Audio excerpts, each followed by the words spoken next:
정상적인 모하비 차량을 갖다가 3,800인데 요걸 이제 영상을 싹 다 찍어줘요. 뭐 안에까지 원하는 대로. 그리고 그 사람이 적어달라는 거 있잖아. 인증 글 1, 2, 3 적어서 차 앞에서 인증 좀 해주세요. 뭐 이렇게 해갖고 인증도 다 해줬어. 정작 도착한 건 갤러퍼야. 90몇 년씩. 이제 대포 통장 쓴 거죠. 돈 입금하시면 제가 탁송 보낼게요. 이런 식으로 해놓고 차가 도착했는데 갤러퍼인 거예요. 어떻게 보면 중고가 진짜 뭐 한 100만 원이면 사는 차를 갖다가 4천만 원 주고 근데 이제 연락 안 되죠. 당연히.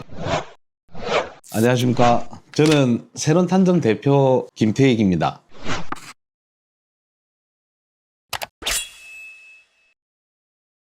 요즘에는 중고거래 사기가 어떤 식으로 좀 적용이 되나요? 제3자 사기가 많죠. 뭐 비유를 하자면 우리가 진행할 때 했던 거는 예를 들면 식당 주인으로 잡았을 때 음식을 시켜요. 뭐 족발을 시켰어요. 족발이 4만 원이 뭘 판다고 이제 4만 원에 막 쫙 올려놔요. 거래 금액을. 그러면은 그 식당 주인한테 계좌번호를 달라 그래요. 한 5명한테 20만 원이 들어왔어요. 그럼 4만 원 차감하고 16만 원 들고 가는 거예요. 아, 내가 지인들한테 부탁해놨는데 여러 사람이 그냥 한꺼번에 돈을 넣었는갑다 이렇게 얘기를 하는 거죠. 이제. 그러면 이제 그 사람은 여러 사람한테 부탁해가지고 돈이 이만큼 들어왔구나 라고 하면은 4만 원 음식값 빼고 나머지 돈은 이제 이체를 해준다든지 아니면 현금을 준다든지 이렇게 해갖고 돈 만들고 튀기고 실질적으로 피해자들은 그 식당 사장님한테 돈을 넣은 거죠. 그러면 사기꾼은 이 현금을 받아갖고 방송에서도 소개된 게 하나가 한우를 판매합니다. 대게 판매합니다. 자, 이거는 이제 돈이 입금돼야 포장을 해서 발송을 할 거 아니에요. 그러면 이제 당근에다가 광고해가지고 모텔 주인한테 계좌를 받아요. 그래갖고 대게 값을 갖다가 10만 원에 올려놨어. 근데 이제 5만 원은 반값 차감하고 그 5만 원은 제가 집에 부탁을 해놨는데 돈 입금을 10만 원으로 잘못한 것 같다. 그런 식으로 해가지고 5만 원을 돌려달라. 이래가지고 돌려받고 이제 퇴실하고 결국에는 공짜로 자고 5만 원은 챙겼고 그런 식의 이제 수법들. 그러면 결국에는 모텔 주인은 사기를 안 쳤지만 가해자가 돼 있는 거예요. 피해자는 일로 입금을 했거든. 그러니까 입금 받은 사람은 억울한 거지. 근데 조사는 어떻게 된다? 그 입금 받은 명의자가 조사를 받아야 돼. 교묘하게 신뢰를 쌓은 뒤에 뒤통수를 친다고 하는데 가장 흔한 빌드업이 무엇일까요? 빌드업? 중고거래에서 빌드업? 다른 사람 보니까 돈까지 줬던데 처음에 이제 아이폰 판매한다 해가지고 아이폰을 샀는데 싸니까 싸면 믿으면 안 돼. 일단은 급해서 판다 이것도 믿으면 안 되지만 그냥 급해서 파는 사람 있죠. 근데 그게 이제 속아가지고 이제 돈을 입금을 시켰는데 도착한 건 비누하고 뭐 이런 게 온 거예요. 이거 어떻게 된 거냐 당연히 따졌겠죠. 아, 배송이 잘못된 것 같다 이러면서 또 이제 대화를 이어나가요. 오늘 뭐 이렇게 해서 내가 좀 힘들었다 뭐 이렇게 하면서 하니까 피해자가 불쌍하니까 또 한 10만 원인가 15만 원 더 줬어. 밥 사 먹으라고.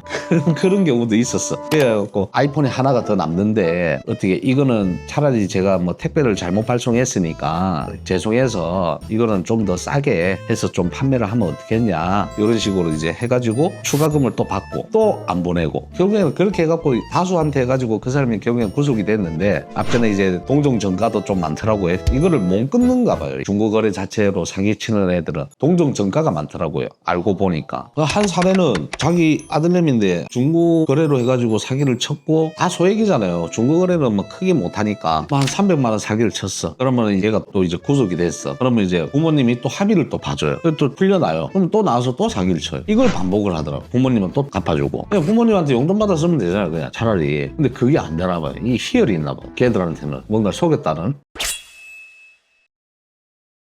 그리고 요거는 좀 주의보 같은 건데 휴대폰 매장 운영하는 사장님들 의외로 많더라고요. 사기당하는 게. 그러니까 직원을 고용했는데 그 직원들이 사장 모르게 처음에는 사장하고 근무를 같이 합니다. 형태가 알려줘야 되니까 대리점에서 전산 만지는 것부터 해갖고 그 휴대폰 대리점 전부 다 어디 거래처도 있고 중고폰 매입하면 어디다 또 보내는 것도 있고 이런 거래처들이 있을 거 아니에요. 그거를 다 인수인계할 때까지 한 대략 길면은 2주 짧으면 일주일 유경력자들을 뽑는 카페가 따로 있더라고요. 거기서 보면 사람을 딱 뽑았을 때 출근을 해야 되니까 직원들이 비밀번호하고 다 알잖아요. 아이폰만 들고 튀기는 거야 밤에. 최근에 1억 7천만 원 정도 되는 아이폰 매장을 여러 개 하다 보니까 이 직원이 이제 그 사장의 신뢰를 쌓은 다음에 아이폰을 쫙 훔쳤어요. 이게 이제 당근에다 뿌려지는 거지. 500대가 일단 넣는다 했고 이게 한 군데서 그런 게 아니라 지금 대전, 인천, 시흥, 원주 요 4군데에서 이걸 다 훔쳤거든요. 자, 3명에서 했습니다. 이거를 3명에서 한 군데서 데서 일을 하면서 서로 알게 됐어요. 처음에 알고 지내던 지인은 아니었어요. 뭐 휴대폰 아울렛 이런 데 가지고 좀 큰 데서 일을 하다가 각자 이제 야 이거 훔치기 쉽겠는데 이래 공모가 된 거라. 한 숙소를 쓰다 보니까 저녁에 술 한잔 먹고 그러면 니는 여기 그만두고 저기 가라. 니는 여기 그만두고 저기 가라. 주동자는 있었어요. 지금 구속됐지만 그래갖고 세 명이서 이제 뿌려져 가지고 몇 군데에서 착착착착 차도 렌트카 빌려가지고 한날 밤에 팍 다 돈 거예요. 그래갖고 이제 피해 금액을 여기 거 저기 거 여기 거 다 합쳐보니까 한 1억 7천 되더라고요. 근데 그 휴대폰은 이제 어떻게 유통되느냐, 안 뺏긴 거 미개봉 상품 있죠. 한 번씩 올라오잖아요. 이제 그걸로 그냥 파는 거예요, 야들은. 근데 막상 유심 꽂아보면 이게 도난 분실 폰일 수도 있고 이게 정상적인 걸 수도 있는데 지금 아이폰 17 출시했잖아요. 자금제가 뭐 정가가 200만 원이다. 근데 이제 뭐 한 190, 180 이 정도 선에서 납득이 가지만 갑자기 130이다. 말이 안 되는 거거든. 왜 지금 현재 자급제를 굳이 그렇게 파느냐. 이거부터 의심을 해봐야 되는데 그걸 또 사는 사람이 있어요. 또 거기에 대한 이유가 있거든요. 그 야들은 그걸 현금화 시켜서 가는 거예요. 또 이제 우리가 이걸 추적을 했을 거 아니에요. 추적을 하는 결과 이제 중고폰 업자들을 만났거든요. 야, 중고폰 업자들이 뭐 하는지 우리는 이제 업자니까 중고폰이 어떻게 해서 유통되는지를 좀 알고 싶어갖고 만나자 했는데 우리가 전화를 하면은 다들 피해요. 일단은 처음엔 전화를 받고. 근데 정상적인 공기계를 매입해서 정상적으로 수출을 보내는 그런 업체들은 소통이 잘 돼요. 자기들이 좀 꼬름하다 생각하는 업체들은 차단도 하고 우리를 만남을 피해요. 우리가 뭐 오라 하기를 해 뭐해 그냥 우리가 가서 만난다는데 굳이 피하더라고요. 근데 그걸 이제 물어보니까 정상적인 폰하고 이 훔친 분실 폰하고 한 번씩 섞어서 보낸대요. 수출을. 거기서도 이제 수출업자들이 매입을 하는 거예요. 그래서 이제 휴대폰 매장 하시는 분들 물건을 조금씩만 좀 떼놔라. 아이폰 출시되면 품절되잖아요. 품절되니까 막 쟁여놓잖아요. 이러면 들고 튀기는 거예요.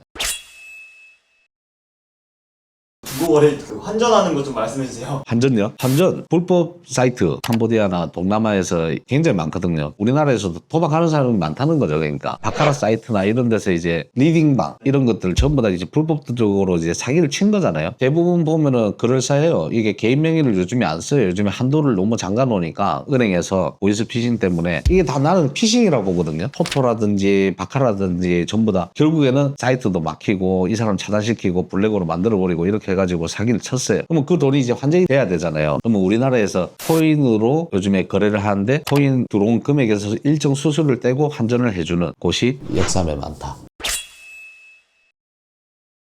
중고거래 사기꾼을 잡으면 보통 어떻게 되나요? 어떻게 되냐고요? 저희가 이제 찾는 경우에는 다들 보면 소액이었어요. 그냥 이제 합의를 해서 변제를 해라 이렇게 해갖고 일단 약속을 먼저 받아요. 근데 이제 어차피 접수만 하면 형사사건이 되는 거거든요. 피해 입증은 되는 거고 대부분 요즘에는 사람들이 네 좀 당했네 싶으면 캡처를 다 해놔요. 대화 내용도 캡처를 해놓고 다 해놓거든요. 그러면 이제 자료는 준비는 다 해놨어요. 그러면 형사 고발은 언제든지 된단 말입니다. 근데 항상 얘기하지만 피해자들은 해수가 우선이거든요. 우리가 만약에 그거 중고거래를 우리도 하는 척을 하고 직거래를 하자 이런 식으로 하면은 비대면 거래를 사기꾼들은 좀 선호를 해요. 직거래를 하자 이렇게 하면은 갑자기 일이 생겨. 그 시간대에 갖고 그러면 어디 무슨 아파트 호수에다가 걸어 놓을게요. 이런 식으로 하면 지그집도 아니야 알고 보면. 근데 이제 걸어 놓을게요 이렇게 하면은 우리가 먼저 빨리 가가지고 7시다. 그러면 저희가 그러면은 그렇게 비대면을 할 것 같으면 제가 8시에 되겠네요. 이런 식으로 시간을 좀 늘려가지고 우리가 미리 도착해갖고 그 호수에 걸러오는 사람을 잡는데 어떻게 낚는 거죠. 대화로 낚아가지고 뭔가 거짓말 다 해요. 우리도 사기꾼 잡으려면 신용불량자다. 그래서 통장 거래가 안 된다. 혹시 무통장 받을 수 있는 계좌 있느냐? 직구 없거든요. 계좌가. 왜냐면 이 현금을 받아야 되니까. 그래갖고 이제 그럼 우리도 현금을 어디다가 좀 우편함에 두겠다. 와서 좀 가져가라 해갖고 또 이제 만나는 경우도 있고 그 다양하게 있거든요. 그 상황에 맞게끔. 그러면은 만나면 대부분 배가 고파서 그랬다. 잘 곳이 없어서 그랬다. 데이트 비용이 없어서 그랬다. 일은 안 해요. 보면은 직업이 뭐냐 물어보면 일 안 해요. 애들이. PC방에 앉아갖고 하루 종일 남의 물건 캡처 떠다가 직거인 것 마냥 해가지고 판매 많은 거예요. 그냥.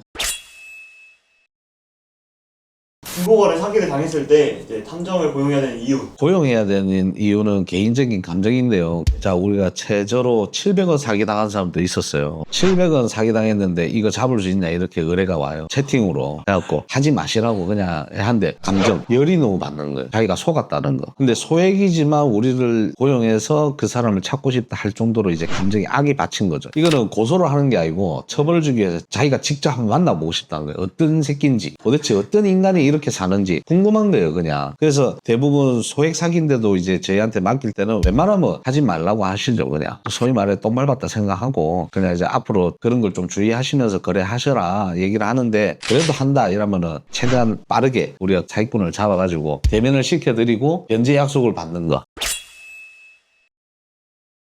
선택된 사람 중에 가장 적은 금액이 얼마였어요? 소액이 9만 원이었던 것 같아요. 이 사람 꼭 잡아야 되겠다.